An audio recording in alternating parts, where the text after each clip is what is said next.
What's going on, everyone? Hope you're having a wonderful morning. Today's video, we're going to be talking about why you might be losing a lot of fish here in the springtime especially, but all times of the year, why you're losing fish on your bigger swim baits, your treble hook baits, deep diving crankbaits, and things of that nature. There's several reasons why it happens, and there's a lot of things you can do to help fix the issue of losing fish and maybe not even hooking up with the fish. So in the springtime, guys, waters are warming up. Fish are really aggressive and territorial. They want to hit anything around the area that they have set out for themselves.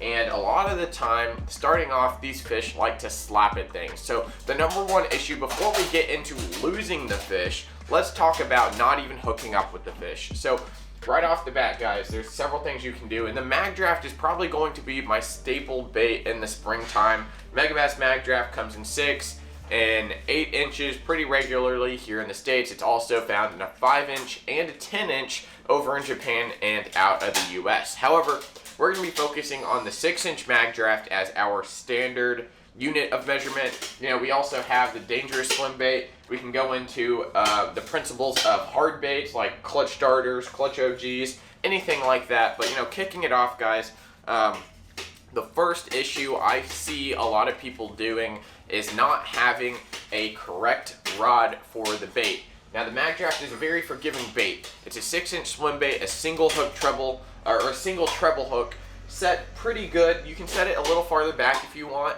with either braided line or running a little bit longer harness here. It does have a swivel, which does help your landing ratio. However, let's talk about the hookup. So the first part of that is choosing the correct rod for your bait. Now, the mag draft, like I said, very forgiving. You can throw it on a wide variety of different rods. However, a big issue arises when you use too heavy a rod. This one right here is a Leviathan rods, extra heavy. This thing is rated for 6 to 16 ounces. Now, obviously, this is a big, just overcompensation for a mag draft. You know, the mag draft is nowhere near 6 to 16 ounces, right? So one big issue arises that that happens when you use a heavier rod is that the rod does not load and allow that fish to pull in the bait with, you know, while they try to eat it. So as a fish eats your lure, it's opening its mouth, creating a vacuum around the mouth,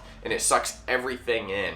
When you use too stiff of a rod, what can happen is as that bait wants to pull back into that fish's mouth, the rod's too stiff and it doesn't load. Allow that bait to naturally flow back into that fish's mouth, and you basically just pull it away from the fish. A lot of the time, they end up just biting the tail section. A lot of my mag drafts that I've had in the past have a lot of little tail or teeth marks in the tail, whether it's at the very back or even, you know, about halfway just in front of that hook. And a lot of the times you miss those bites. Now, you can always go on the opposite end of that. You can always have a rod that's too light and you aren't able to set the hook, and those fish get away that way.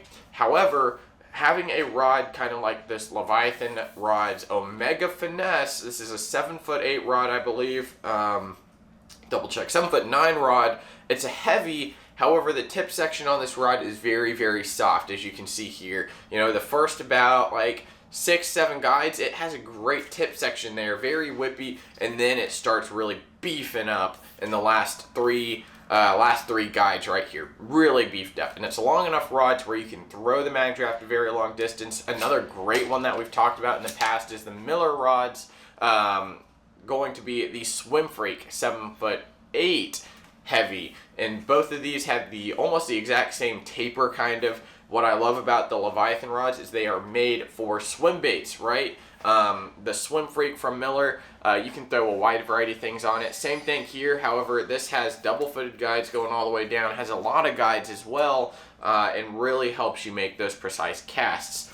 I do love all the fancy, you know, handle, the grip design on these, so definitely check out Leviathan. We got a big shipment coming in tomorrow on Friday, so by the time this video goes up, be on the lookout for a big restock on those. So first off, again, rod choice. Mag drafts, you can get away with it quite a bit. Now, when it comes to hooking the fish again, one of the second things I look at is, do I have the correct hooks? So there's 4 different types of treble hooks, guys. You know, you've got your quad hooks, your standard 3-point hooks. You've got your round bends, your EWGs, your O'Shaughnessy bends, and it really just depends how your fish are eating it. I find that with a mag draft, if your fish the standard hook that comes on here, guys, is going to be a round bend hook. It's not going to be a thin wire hook. It's going to be a nice meaty hook. You can boat flip pretty easily, like a 6-7 pounder. Going down in hook size will vastly increase the chances of you getting a hook into that fish. However, vastly increases your chances of having that hook bend out. So you've got to find a happy medium of the rod, how it bends. You've got to find a happy medium of, are you really just targeting 4 to 6 pound fish? Are you targeting the biggest fish in an area, or do you even care, right? So one of the great hooks that I found is going to be a Berkley Fusion. Now, don't kill me, guys. Berkley Fusions are great hooks. Don't get me wrong. These are the 1X strong treble hooks here. So this is a size 4, fits great in a mag draft. You could even go to a size 2 if you'd like. What I love about these hooks is they're extremely strong. They're not like super brittle, but they're on the hardness scale where they bending out. I don't have an issue with them. I absolutely love the Fusion hooks. I throw these on crankbaits a lot of the time, especially if the fish are slapping at it. And the round bend, again, is very good for fish kind of just slapping at your bait. When it comes to the time where the fish really just get it all the way down, if they're on a bed area or if they're just sitting shallow on a piece of cover and they just straight up annihilate your bait, you know, have it all the way down their throat, just really eating it, I will go down to an EWG hook. And the EWG is great because the hook points are slightly pointed in, the barbs are set up in a way to where when that fish gets hooked, it is not coming off. And that's what I absolutely love about EWG hooks. The Spear EWG right here is a great one. We've got Gamakatsu. We've got a couple other owners as well. Owners, BKK, Gamakatsu, you can't go wrong with them. Spear point hooks, I've heard they've got a brand new treble coming out sometime soon, hopefully. And I've done some testing with it. Cough, cough. Maybe caught a few big fish on it. Not lost any. So definitely be on the lookout for that. But again, in terms of keeping a fish pinned, guys, your hook can make a difference. Now, I've talked about this as well. Treble hooks on a crankbait. A little bit different bait, not as heavy. Having lighter wire hooks allows that fish to really get that bait in when they create that vacuum. It's not as heavy a lot of the time. So typically what I like to do is start at the thinnest gauge I can. Get as much hook penetration as I can. Have as much success in terms of that fish pulling your bait in as I can. And if I do find I am getting bigger than average fish that just absolutely dog a thin wire hook, I'll just move up a size if I need to. I like being able to control that. You know, obviously with split rings and swivels and stuff, it takes a little bit of time to change out. However, it is definitely worth it. Now, this can also be said with something like this. This is the Dangerous Swim Bait by Bass Mafia. Chris Eldane did this when we did a whole video on that, blah, blah, blah, blah, blah. This uses a single, basically straight shank hook. You can use a wide variety of them. I've tried the Spear Point. I've tried Gamakatsu's in here. This is a little bit thicker hook. Now, same mentality applies. When you get those bites, you've got to make sure that you've got a rod stiff enough to set the hook, especially with the single hook, just because the gauge of the wire is going to be a little bit thicker, as well as your traditional glide baits, right? So usually when I'm throwing a glide bait, exact same mentality. If they're really slapping at it here in the springtime, it can be either or, kind of just let the day tell you what they're doing. I will use a round bend. Some days I'll use an EWG, but especially on bigger, heavy baits like this, I prefer an EWG whenever I can get away with it. My hookup land ratio right now is like still 100%. I haven't lost one, knock on wood, yet. But that EWG that I'm running all the time, if they don't get a hook in them, I'm not too concerned because a lot of the time I can follow it back up and catch them, and they'll hit it the right way that they need to. So I've never lost a fish on an EWG hook, and that's about all I run. These darters come with round bends, still an amazing bait. It's a long shank round bend, which I really like. Really marries the two together, which is great. Allows you to have a really wide area where that fish can hit the bait and get hooked. Same thing with a clutch darter and any other ones that we have.